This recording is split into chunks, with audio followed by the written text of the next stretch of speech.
Από ό,τι βλέπω θα βγάλω και τη θητεία μου ως τομεάρχης δικαιοσύνης και συντάκτης κατηγορητηρίων. Έχω αρχίσει να νιώθω τον εαυτό μου ότι είμαι κακός. Να νιώθω δηλαδή ότι λειτουργώ ως εισαγγελέας. Αστειεύουμε φυσικά.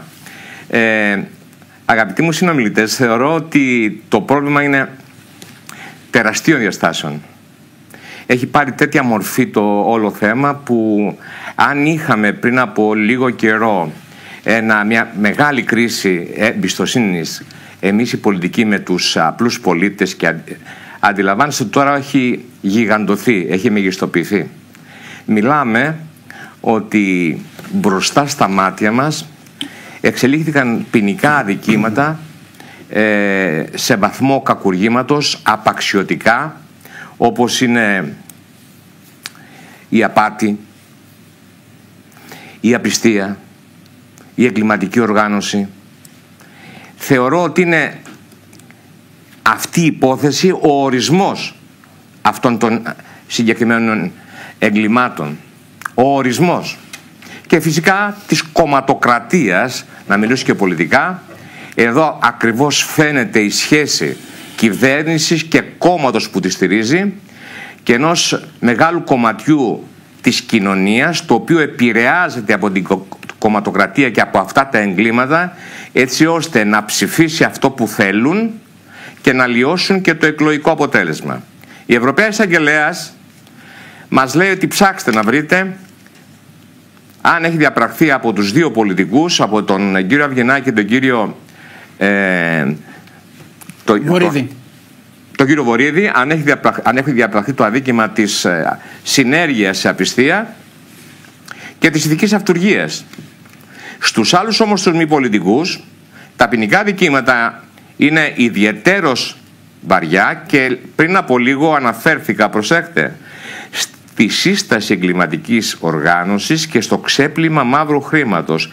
Και αναρωτιέμαι φωναχτά στους αγαπημένους συναδέλφους μου και ειδικά στην κυρία Γιακούλη, η οποία είναι και δικηγόρος, πώς είναι δυνατόν αυτό το σύστημα της συναλλαγής μεταξύ πολιτών, να τους ονομάσουμε δικαιούχους, ανθρώπων συνδικαλιστών στο χώρο της αγροτιάς, ανθρώπους που διοικούσαν τον ΟΠΕΚΕΠΕ, ανθρώπους οι οποίοι διοικούσαν τα Υπουργεία, να υπάρχει ένα τέτοιο αλυσβερίσι που δείχνει στην κυριολεξία. Είχα πει σε μια εκπομπή τη λέξη βόθρος, ας μην την πω ξανά απόψε. Αυτό το αλυσβερίσι, το απαράδεκτο, πώς εγώ ως νομικός και εσείς κύριε Λιακούλη να μην σκεφτούμε ότι τα εγκλήματα του ξεπλήματος του βρώμικου χρήματος, αλλά και της εγκληματικής οργάνωσης, που ήδη η Ευρωπαία Εισαγγελέας έχει καταλήξει ότι υπάρχει κάτι τέτοιο και η απλή ανάγνωση της δικογραφίας μας δείχνει, γιατί να μην ισχυριστώ ότι δεν εφαρμόζεται στην προκείμενη περίπτωση του άρθρου 86 του Συντάγματος. Έπρεπε ήδη η Εισαγγελία να κινήσει τη διαδικασία εναντίον των πολιτικών που ανακατεύθηκαν σε αυτή την απαράδεκτη. Λέτε για τους βουλευτές δηλαδή? Δεν μιλάω για τους βουλευτές, μιλάω για τους υπουργούς. Πώς μπορεί να κινηθεί χωρίς το άρθρο 86? Τι εννοείτε τώρα, εγώ δεν σας κατάλαβα ακριβώς. Νομικά τι εννοείτε? Δηλαδή, εννοώ πάρα πολύ καλά ότι τα δικήματα τα οποία τελούνται από υπουργούς, δεν είναι υπουργικά δικήματα, που δεν εκτελούνται, δεν διαπράττονται πιο σωστά μέσα στα πλαίσια των καθηκόντων τους, τότε σας θυμίζω την περίπτωση του Ζωχατζόπουλου. Θα πρέπει να πάνε απευθείας στο ακροατήριο, μαζί φυσικά και με τους μη πολιτικούς, που η προανακριτική διαδικασία συνεχίζει. Υπό αυτή λοιπόν την έννοια σκέφτομαι λοιπόν ξανά δυνατά και ρωτάω τους νομικούς της πατρίδας μου, αυτό που διαβάζουν τόσες μέρες στην αίθουσα 168, σας δείχνει ότι όλα τα συμπτωματικά ήταν τυχαία ή πειθαρχούσαν σε ένα δομημένο δίκτυο ανθρώπων που ξεκινούσε από το Μαξίμου ή από οπουδήποτε, να το δούμε. Εγώ έχω καταλήξει πάντως.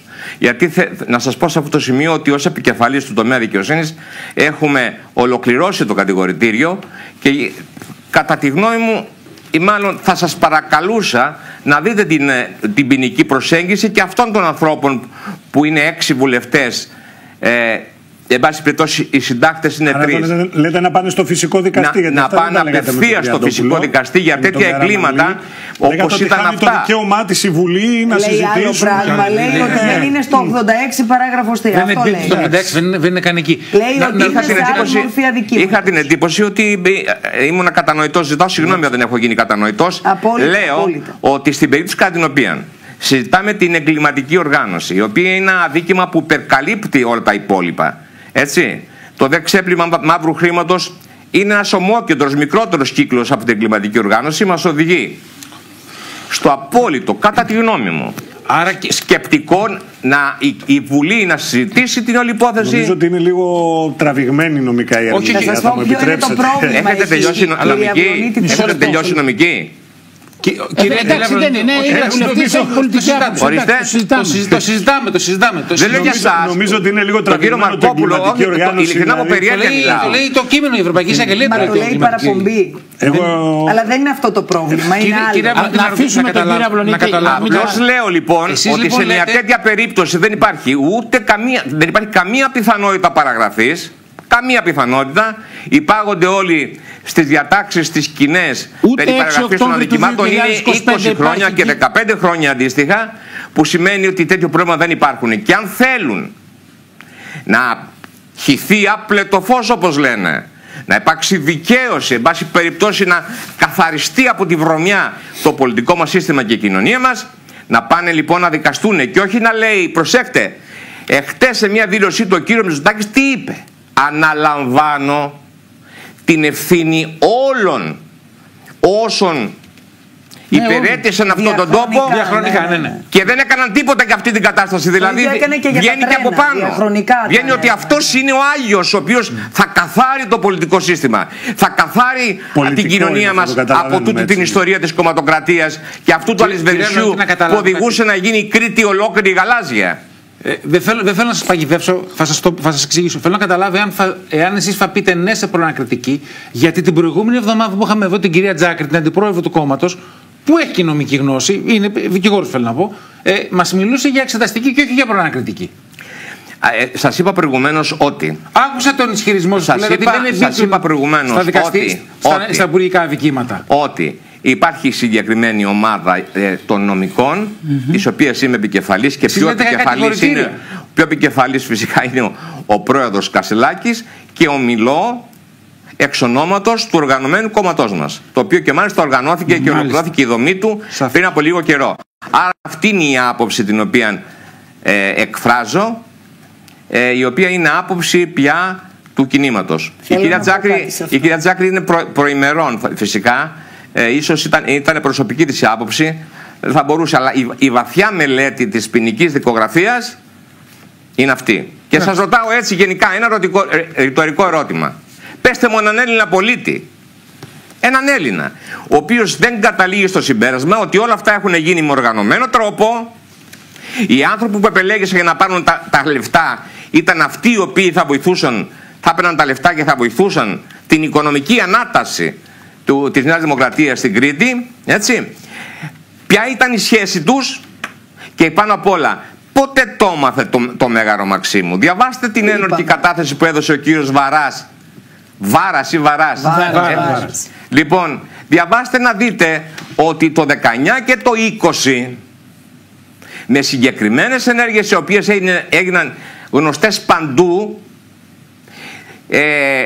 επέλεξε, μάλλον έδωσε εντολή και συστάθηκαν επιτροπές ελέγχου για 99 αφημί, μέσα στα οποία 99 αφημί είναι γνωστά πρόσωπα του καλλιτεχνικού κόσμου, το καλλιτεχνικό, το λέω ειρωνικά προς Θεού. Όλοι αυτοί που βγαίνουν έξω και δεν καταλαβαίνεις, αυτοί οι κριτήκαροι, οι οποίοι εν πάση περιπτώσει έχουν όλη την αντρίλα πάνω τους, αυτοί ήταν μέσα. Κοροϊδέψαν τον κόσμο. Πήραν τα λεφτά. Δεν προσδιορίζουμε έναν τόπο. Εγώ θέλω ένα σχόλιο. Εγώ είμαι απολύτως σαφής σε αυτό το οποίο λέω, γιατί το να λένε στον κύριο Τσιάρα, να του λένε ζήτησέ μου συγγνώμη, εγώ θα κλείσω τον ΟΠΕΚΕΠΕ, ποιος τους έδωσε αυτό το δικαίωμα? Ποιος τους το έδωσε το δικαίωμα? Και να ζητάει συγγνώμη ο κύριος Τσιάρας? Με συγχωρείτε, είναι δυνατόν? Και οι άλλοι να λένε ότι Στο Μαξίμου υπήρχε μια τριανδρία η οποία ουσιαστικά θα λύσει το πρόβλημα του δικαστικού. Ήταν ο κύριος Κέρτσος, ο κύριος Γεραπετρίτης και ο κύριος Βορίδης. Και σας ρωτώ, η ηγεσία του Υπουργείου, το Μαξίμου, ο ΟΠΕΚΕ που διορίζεται από την ηγεσία αυτήν και ο κόσμος, ο κομματικός, αυτοί οι τρεις πώς συνδέονται? Από αγάπη ή γνωριστήκατε κάποια μέρα σε κάποια βαφτίση ή είναι διαχρονική ιστορία? Σαφές. 24 δις διαχειρίστηκε η Νέα Δημοκρατία από το 2019 μέχρι σήμερα. 24 δις. Κάτι θέλει η κυρία Λιακούλη, κύριε Μαργαρίου. Θέλω να κάνω ένα σχόλιο στον αγαπητό συνάδελφο καταρχήν και στην πρόταση, τη σκέψη του έτσι όπως ξεδίπλωσε το σκηνικό του. Δεν έχω καμία απολύτως διαφωνία στο εγκληματική οργάνωση, στο ότι έχουμε ίδια πρόσωπα, τα οποία επαναλαμβάνω μέσα στο χρόνο, να τα λέμε έτσι για να καταλαβαίνει και ο κόσμος. Πλην όμως εδώ υπάρχουν δύο σημεία τα οποία είναι ένα θέμα. Το πρώτο σημείο είναι ότι έχουμε ήδη το παραπεμπτικό της Ευρωπαϊκής Εισαγγελίας που καθορίζει τις ιδιότητες των προσώπων που έρχονται για έλεγχο. Δηλαδή η υπουργική ιδιότητα είναι αυτή που έρχεται για έλεγχο, γι' αυτό το λόγο και το εντάσσει στην πραγματικότητα η Ευρωπαϊκή Εισαγγελία στο 86. Αυτό είναι ένα θέμα που φανταστείτε, κύριε συνάδελφε, αν γινόταν το διαφορετικό θα μπορούσε να αποτελέσει για τους φερόμενους ως κατηγορούμενους και αντεπιχείρημα για τον κοινό δικαστή, δηλαδή επιχείρημα εναντίον αυτού του σκεπτικού. Άρα, από πού θα προκύπτει, κύριε Λιακούλη, αυτό με συγχωρείτε που μην το λύσουμε το νομικό θέμα, μην το ανοίξουμε. Ναι, γιατί δεν μπορεί να το καταλάβει και ο κόσμος στο βάθος ενώ την κάθε λεπτομέρεια. Άρα θα μπορούσε να δώσει αντεπιχείρημα. Το δεύτερο που θέλω να επισημάνω είναι ότι όταν η κυβέρνηση της Νέας Δημοκρατίας μιλάει για πλήρη διαλεύκανση της υπόθεσης, καμία συγκάλυψη και καμία ανοχή, αυτό που λέει ο κύριος Πρωθυπουργός και τα στελέχη και ο κύριος Μαρκόπουλος εδώ και όλοι η Νέα Δημοκρατία, τότε δεν θα πρέπει να συζητήσουμε εκτός από το πέταγμα της μπάλας στην κερκίδα που είναι η Task Force και η ΑΔΕ και δεν συμμαζεύεται την ώρα που διαλύθηκε ο ΠΚΠ, σε μια κρίσιμη στιγμή διαλύθηκε ο οργανισμός, κρίσιμη για τη συλλογή στοιχείων. Επαναλαμβάνω, γιατί εγώ προσωπικά δεν το θεωρώ καθόλου αθώο ότι αυτή τη στιγμή διαλύθηκε ο ΠΚΠ και πέρασε στην ΑΔΕ. Όμως, γιατί να μην δοθούν αύριο το πρωί στη δημοσιότητα τα στοιχεία όλων των ανθρώπων που συνομίλησαν, πρώτον, παραγόντισαν, συνομίλησαν, μελετητικά γραφεία, οι άνθρωποι ενώ που διακίνησαν το χρήμα, τα εκατομμύρια και δισεκατομμύρια ευρώ των ωφελουμένων, λοιπόν, τα αφημί που μπλοκαρίστηκαν και ξεμπλοκαρίστηκαν. Είναι μια λίστα που τα έχει η εταιρεία. Συγγνώμη, θα πω απλά, δεν είναι υποχρέωση της ελληνικής δικαιοσύνης πλέον να παρέμβει? Έβλεπα χθες ότι δημοσιοποιήθηκαν. Δεν θα μείνουμε τώρα πότε θα γίνουν τα πολιτικά πρόσωπα. Από κάτω τώρα υπάρχουν και κυβερνητικοί παράγοντες και κρατικοί παράγοντες που είναι εμπλεκόμενοι. Δεν πρέπει η ελληνική δικαιοσύνη να έχει παρέμβει ήδη? Και από την αντιπολίτευση, από κόμματα της αντιπολίτευσης, έτσι. Δεν πρέπει να παρέμβει? Βλέπετε ότι είμαι συγκεκριμένος και κριτικός ως προς την κυβέρνηση, όμως μην ξεχνάμε ότι υπάρχουν και κόμματα της αντιπολίτευσης. Ναι, υπάρχουν, αλλά δεν είναι. Ο μηχανισμός μετράει. Και το σημαντικότερο απ' όλα είναι ότι στήθηκε ένας μηχανισμός. Αυτό είναι το σημαντικότερο. Ό,τι αφορά τη διαχείριση χρήματος, λοιπόν, πρέπει να δημοσιοποιηθεί, τα στοιχεία πρέπει να έρθουν στο φως της δημοσιότητας με αριθμούς. Δηλαδή με αφημί, με αριθμό. Αυτό θεωρείται ότι πρέπει να το κάνει καταρχήν αυτό θα το κάνει η κυβέρνηση. Κρατικός φορέας πρέπει να το κάνει. Μα τα έχει καταρχήν. Με εντολή του τα έδωσε ο ΠΚΠ σε εταιρεία με τις ευλογίες του Υπουργείου Αγροτικής Ανάπτυξης. Ποιος θα ανοίξει τα συγκεκριμένα στοιχεία? Και αν ο κύριος Μαρκόπουλος συμφωνεί με αυτό. Ακούστε, εγώ να μαζέψω λίγο έτσι τις τοποθετήσεις, τις οποίες τις ακούω. Εσείς με τη δημοσιοποίηση των στοιχείων συμφωνείτε? Ακούστε να δείτε, στην πορεία θα τα δούμε όλα. Εγώ λέω το εξής. Είπε η κυρία Λιακούλη, σωστά επισήμανε ότι υπήρχαν συχνές αλλαγές των διοικήσεων του ΟΠΚΠ και κατά τη γνώμη μου αυτό δεν ήταν κάτι το οποίο πολιτικά φάνηκε ότι ήταν. Όχι, δεν άλλαζαν μόνοι τους, εσείς τους αλλάζετε. Αλλά εσείς τους αλλάζετε. Βάζω ένα ερώτημα. Μήπως αυτές οι συχνές αλλαγές στις διοικήσεις ήταν ακριβώς γιατί έβλεπε η κεντρική κυβέρνηση δυσλειτουργίες? Βάζω λοιπόν το αντεπιχείρημα. Είναι μία υπόθεση.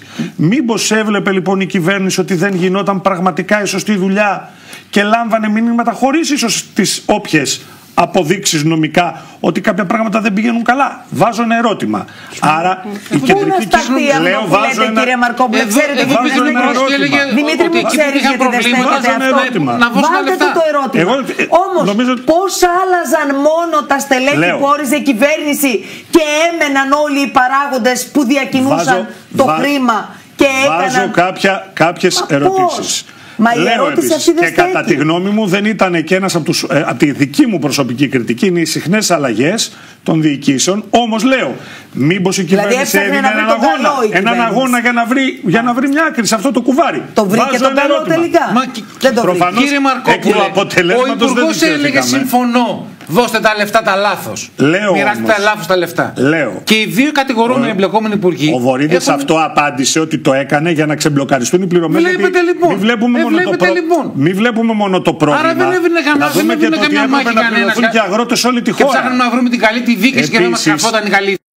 Εγώ νομίζω ότι έχω σταθεί ξεκάθαρα. Η στάση μου είναι μια στάση προβληματισμού για τα τεκτενόμενα. Λέω όμως κιόλας, επειδή ακούμε περί εγκληματικής συμμορίας με στόχο την Κρήτη κτλ. Μα η Κρήτη δεν είναι μόνο ένας νομός. Αν δεν κάνω λάθος, και κύριε Αυλονίτη, διορθώστε με, επειδή σας λέω ότι τη δικογραφία δεν την έχω μελετήσει στο βάθος το οποίο έχετε κάνει εσείς. Θα πάω, θα τα δω, δεν έχει τύχει να προλάβω. Από την ενημέρωση τη γενική που έχω. Δεν έχει υπάρξει πολιτικό πρόσωπο από τους άλλους νομούς. Ακούγαμε για τον κύριο Κεφαλογιάννη, για παράδειγμα, και οι διάλογοι που βγήκαν ουσιαστικά, οι διάλογοι που παρακολούθησε είναι ότι ο κύριος Κεφαλογιάννης αντιθέτως δεν εξυπηρετούσε τα αιτήματα. Έχετε δει φθιότητα? Εγώ λέω για την Κρήτη, γιατί μας είπατε ότι ήταν μια συμμορία. Το δίκτυο είναι πολυπλόκαμο. Σας άκουσα, νομίζω, κύριε Μαρκόπουλε, με ρωτάτε, είναι πολυπλόκαμο το δίκτυο. Επειδή φτιάξατε ένα σενάριο που ακούω περί συμμορία. Ακούστε με, σας άκουσα με μεγάλη προσοχή. Λέγατε για συμμορία που στόχο είχε να βαφτεί γαλάζια η Κρήτη. Μα δεν είπα συμμορία. Είπα εγκληματική οργάνωση. Ακούστε με μισό. Εγκληματική οργάνωση, βεβαίως. Μα δεν είναι το ίδιο. Ωραία, εγκληματική οργάνωση. Για να βαφτεί η Κρήτη γαλάζια. Εγώ λοιπόν σας ρωτώ, στο Ρέθυμνο δεν υπάρχει το σενάριο Κεφαλογιάννη. Υπάρχει? Γιατί εγώ είδα άλλους διαλόγους ότι αρνούνταν ο Κεφαλογιάννης. Στα Χανιά. Συγγνώμη, τώρα έχετε καταλάβει Θέλω λοιπόν ότι τα γαλάζια στελέχη, ο Γρήλος και ο Ζερβός στο Ρέθυμνο συζητούσαν. Κάποιοι. Ακούστε. Δεν δικαιολογώ τίποτα. Βάζω κάποιους όμως εύλογους προβληματισμούς. Και λέω. Δείξαμε το διάλογο πριν από λίγο. Που συζητάγανε και έλεγε Μητσοτάκη να λέει στο Ζερβό να το λέει Λευτεράκη. Εντάξει. Λοιπόν, λέω όμως. Να δημοσιοποιηθούν τα στοιχεία ή όχι? Λέω λοιπόν ότι θα πρέπει να καθίσουμε με τα στοιχεία αυτά, να τα μελετήσουμε σε βάθος, να προβληματιστούμε. Νομίζω ότι είμαι και σαφής. Εγώ είπα οι εισαγγελείς να κάνουν τη δουλειά τους. Απερίσπαστοι. Εγώ δεν. Κύριε Μαρκόπουλε, να σας ρωτήσω κάτι. Καλά, δεν είμαστε ομάδα προβληματισμού στη Βουλή. Όχι, ή ο κοινοβουλευτισμός. Καθόλου. Και λέω, σε ό,τι μας αφορά, είναι μια υπόθεση ξεκάθαρα, χωρίς αστερίσκους, η οποία πληγώνει την παράταξή μας. Πρέπει να ανασυγκροτηθούμε, να αναστοχαστούμε γιατί φτάσαμε εκεί πέρα, να δούμε την ανάληψη ευθυνών ο καθένας από το δικό του μετερίζει, οι βουλευτές οι οποίοι παρενέβησαν. Άρα εσείς κύριε Μαρκόπουλε, εσείς και ίσως και άλλοι βουλευτές, θα ζητήσετε μια σύγκληση κοινοβουλευτικής ομάδας της Νέας Δημοκρατίας, μιας κεντρικής επιτροπής του κόμματος, να ενημερωθείτε και ακόμα να το θέμα αυτή τη στιγμή. Ακούστε. Αυτή τη στιγμή το θέμα. Μιλάμε για ευρωπαϊκούς θεσμούς, μιλάμε για κοινοβουλευτική δημοκρατία, μιλάμε για μένουμε Ευρώπη. Θα ρωτήσετε την κυβέρνησή σας τι ακριβώς έχει γίνει. Σε αυτό το πράγμα η Νέα Δημοκρατία. Είστε βουλευτές του έθνους. Πρωτίστως. Ωραία τα λέτε. Όλοι σας. Είστε βουλευτές του έθνους. Γιατί έχετε εσείς με συγχωρείτε, έχετε την εικόνα. Θα ζητήσετε εξήγηση για αυτό που γίνεται. Αν με αφήσετε θα σας το πω, μα δεν με αφήσετε δεν θα σας το πω. Λοιπόν, η Νέα Δημοκρατία ως κοινοβουλευτική ομάδα είναι από εκείνες που έχει κάνει τις περισσότερες συγκλήσεις. Έχουμε βρεθεί τις περισσότερες φορές από όλα τα άλλα κόμματα. Αν βάλετε πόσες φορές έχουν συγκληθεί όλες οι κοινοβουλευτικές ομάδες των άλλων κομμάτων, η Νέα Δημοκρατία έχει και παραπάνω. Αφήστε να δούμε, η υπόθεση ακόμα είναι ζεστή και τρέχει. Και εδώ είμαστε. Πολλές φορές ο Πρωθυπουργός έχει αναλάβει και σε περιόδους που η Νέα Δημοκρατία ήταν στριμωγμένη πολιτικά, έχει αναλάβει πρωτοβουλίες. Δηλαδή αυτές τις πρωτοβουλίες που ακούσαμε από τον κύριο Πρωθυπουργό σας ικανοποιούν? Δηλαδή εσείς, να σας πω κάτι, εγώ ακούω κάθε μέρα, προς ώρας βλέπω αυτά τα δεδομένα. Ναι. Ακούω σε μια διαδικασία ότι θα έρθουν και άλλοι διάλογοι, ότι υπάρχουν και άλλα στοιχεία. Αφήστε λοιπόν να δούμε πού καταλήγουμε. Και εδώ είμαστε πολιτικά και το ξέρετε ότι εγώ προσωπικά δεν αποφεύγω ποτέ να πω τη γνώμη μου. Εάν λοιπόν ολοκληρωθεί το puzzle, δεν έχουμε κανένα λόγο να μην μιλήσουμε. Αλλά ο Πρωθυπουργός δεν έχει δείξει ότι δεν αναλαμβάνεται τις πρωτοβουλίες. Αφήστε το όμως, ακόμα το ζήτημα είναι στην αρχή του. Αφήστε να δούμε και στην τελική εικόνα εδώ είμαστε να μιλήσουμε. Δηλαδή, αυτή τη στιγμή νομίζω ότι τρέχουμε κάποια βήματα παρακάτω. Η υπόθεση επί της ουσίας μας έχει πετύχει και σε έναν, αν θέλετε, πολιτικό ευνηδιασμό. Εμάς τους βουλευτές, ναι. Όλο το σύστημα, το οικοσύστημα που λέγεται κυβέρνηση Νέα Δημοκρατία. Τουλάχιστον εμένα με ευνηδίασε. Δεν σας το κρύβω.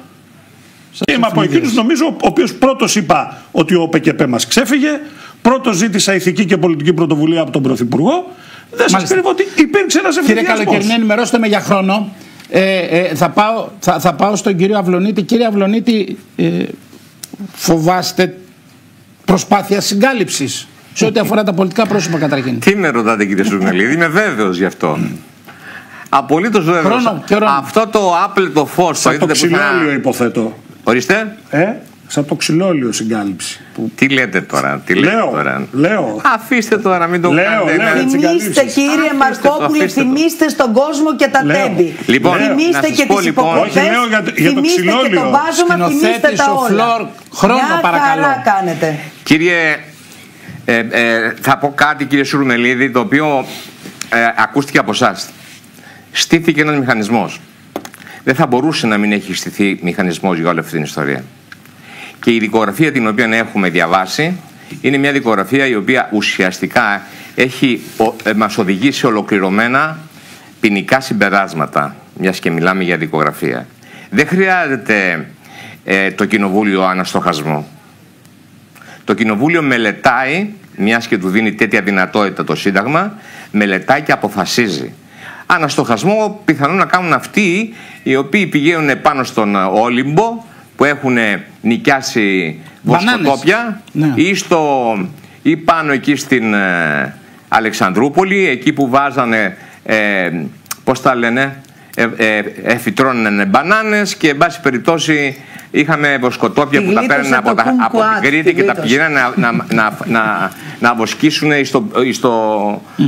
στα βουνά του Ολύμπου. Και ΣΥΡΙΖΑ όμως η υπόθεση, δεν λέτε για τα χρόνια του ΣΥΡΙΖΑ. Εγώ είδα ότι είναι αυτοκριτικός. Τα χρόνια του ΣΥΡΙΖΑ, εσείς διώκεστε, κύριε. Ο ΣΥΡΙΖΑ όλα καλά. Εγώ είδα ότι είμαι αυτοκριτικός. Ο ΣΥΡΙΖΑ όλα καλά ήταν όταν ήσασταν στην κυβέρνηση. Συνεχώς λέει ο κύριος Μητσοτάκης να χυθεί άπλετο φως. Αυτό το άπλετο φως το πιστεύουμε εμείς? Μεγαλώσαμε πια. Κύριε Μαρκόπουλε, δεν είμαστε μικρά παιδάκια. Ναι, είδες πουθενά το λέμε για μας, εσείς δεν το λέτε για τα χρόνια, γιατί ήσασταν παλιά στο ΣΥΡΙΖΑ. Το άπλετο φως για τον κύριο Μητσοτάκη έχει υπάρξει και για τα χρόνια του ΣΥΡΙΖΑ, δεν είναι μόνο για την Νέα Δημοκρατία.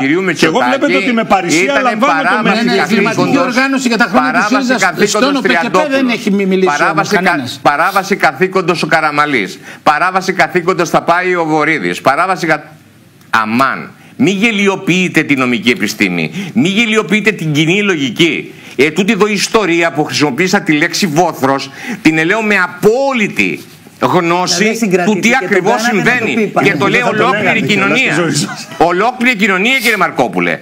Έχετε φανταστεί να παίρνει ο άλλος επιδότηση 16.400.000, το 400 δεν θυμάμαι είναι σίγουρο, να παίρνουν 1 εκατομμύριο οικογένειες πολιτικών, να ονοματίσω πρόσωπα πολιτικών υπουργών που έχουν πάρει επιδοτήσεις?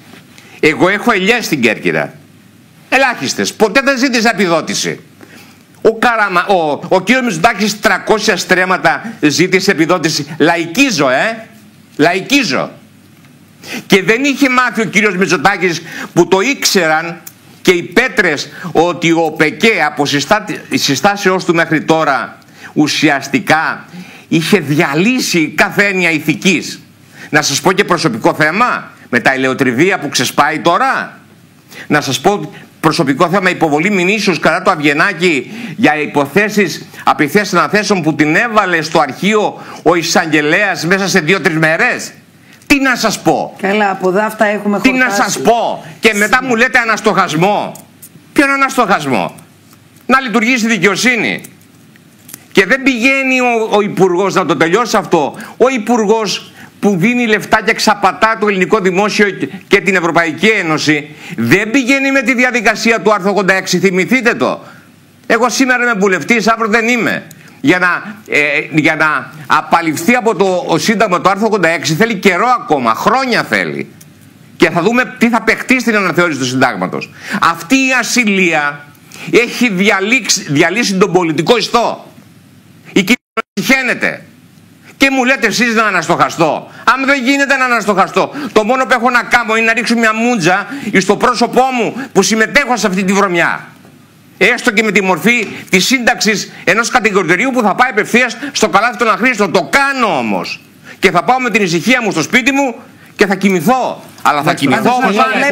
Θα ήθελα λίγο. Τον κύριο Αυλονίτη τον εκτιμώ, αλλά θα ήθελα λίγο τώρα στο δημόσιο λόγο. Βόθροι, μούτζες. Θα ήθελα. Νομίζω κύριε Αυλονίτη είστε πολύ. Δεν ανακαλώ με τίποτα τη λέξη. Είμαστε ενώπιον μιας κατάστασης η οποία ξεφύγει. Έτσι. Λοιπόν, η αλήθεια ξεφεύγουμε και εμείς στο δημόσιο λόγο μας. Μπορούμε να πούμε τα πάντα με χαρακτηρισμοί. Ειδικά νομική, νομίζω αυτό. Δεν χρειάζεται. Νομίζω δεν εδώ έχει ξεφύγει. Το πράγμα ξέφυγε. Και επιτρέψτε μου να